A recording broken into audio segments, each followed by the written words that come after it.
Rugby 25 was supposed to be the next big step for rugby video games, bringing a new level of immersion and realism to the sport. Unfortunately, it falls short of even basic expectation. Developed by Big Ant Studios, this game had one primary mission: deliver a competent rugby game. It didn't need to be revolutionary, just a well-functioning, engaging experience that accurately represents the sport. Sadly, Rugby 25 fails to even do that, presenting a frustrating, glitchy, and often baffling experience that feels like it belongs in a much earlier generation. Here's everything I could find about this game according to what everyone is saying, with a breakdown of the good, the bad, and everything in between.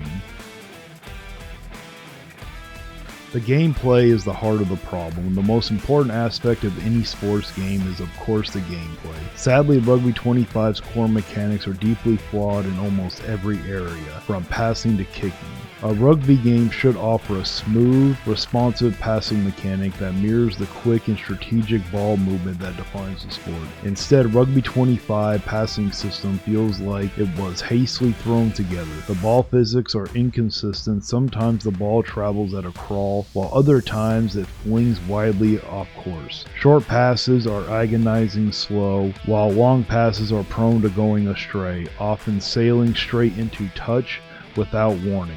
Even more frustrating is the lack of fluidity in passing sequences. You'll frequently find that the passes don't feel connected to the flow of the game, leaving you with a disjointed, unpolished experience. This alone makes building any sort of attack a chore. The tackling system is perhaps the most jarring aspect of Rugby 25. Tackles feel weightless and disconnected from the game world. The animations are stiff and there's no sense of impact. When players collide, it often feels as if the tackles are happening in a vacuum.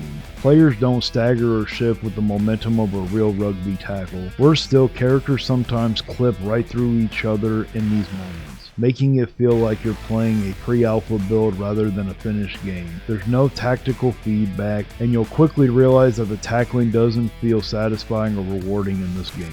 One of the most strategic aspects of rugby is the breakdown. While players contest possession after a tackle, in Rugby 25, however, the ruck mechanics are a total mess. Rather than feeling like a battle for possession that rewards timing, skill, and positioning, it often feels completely random. The game's mechanics for competing at the breakdown are so simplified that it's almost like rolling dice to decide who wins the ball. Regardless of how many players you have in the ruck or how good your positioning is, turnovers often seem completely arbitrary. There's no nuance to these moments, and the lack of strategic depth makes them feel like a waste of time. Scrums and lineouts are iconic parts of rugby, and they should be integral to any rugby game. Unfortunately, Rugby 25 falls flat in this area as well. The scrums, which should be intense and involve careful coordination and timing, feel like scripted animations that don't properly mimic the battle of the strength and technique. The scrums, which should be intense and involve careful coordination and timing, feel like scripted animations that don't properly mimic the battle of the strength and technique that defines this aspect of the sport. Even worse, the ball feed is often messy, further breaking immersion. The lineouts are equally frustrating. The jumpers either teleport into position or mistime their jumps, making these set pieces feel more like a guessing game than a planned play. In the game that should be focusing on rugby tactical elements, these failures are difficult to overlook. Kicking, another core element of rugby, also fails to deliver. Whether you're trying to clear the ball, set up a tactical kick, or take a penalty, the system is broken. The aiming mechanic is erratic and the power gauge is widely inconsistent, leading to kicks that either sail way too far or barely clear the first defender. Even basic goal kicking is made unnecessarily difficult by a confusing meter that undermines what should be a simple mechanic. The wind physics are unpredictable, and sometimes it feels like you're at the mercy of a random chance when trying to line up a strategic, straightforward kick.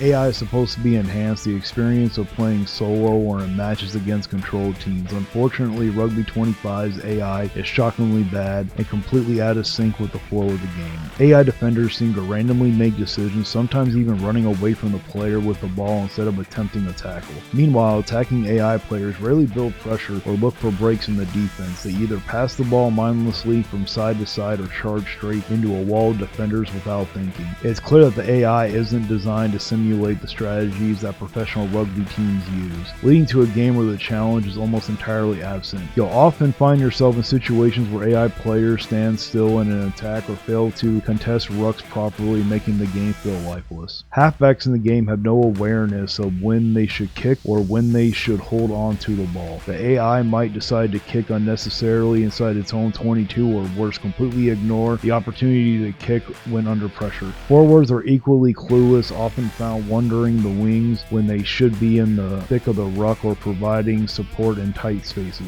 The lack of strategic thinking from the AI makes planning against the computer more of a frustration than a challenge.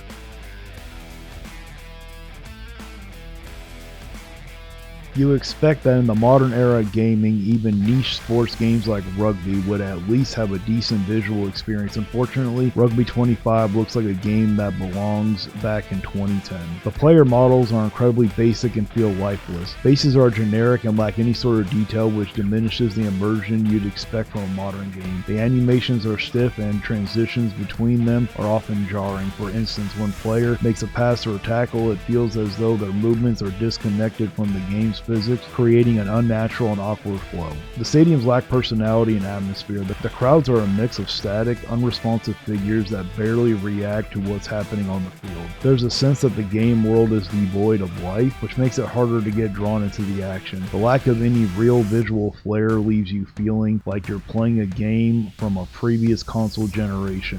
Even more absurd, the fact that the Principality Stadium is mislabeled. How does a mistake like that happen in a sports simulation game? It's not just the visuals that are problematic, the game is riddled with bugs. Players will randomly teleport across the field, rucks will sometimes cause the ball to vanish into thin air, and referees make inexplicable calls. Basic rugby rules like knock-ons or forward passes are ignored at random, and the game will often allow players to run into the touch for no apparent reason. The game's UI is a mess too. With players' names often displaying as generic roles like fullback or winger left instead of the actual players' names.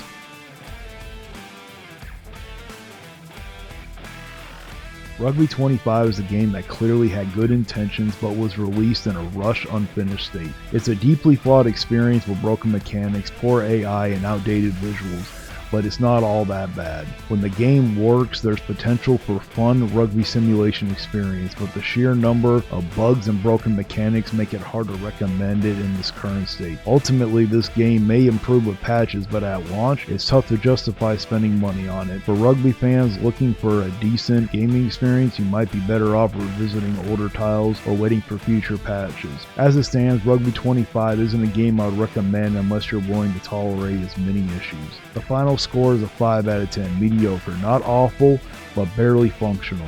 Only with considering if you're a die-hard rugby fan desperate for a game. If you enjoyed this video, please give it a like, share, and subscribe, and until next time, stay vigilant.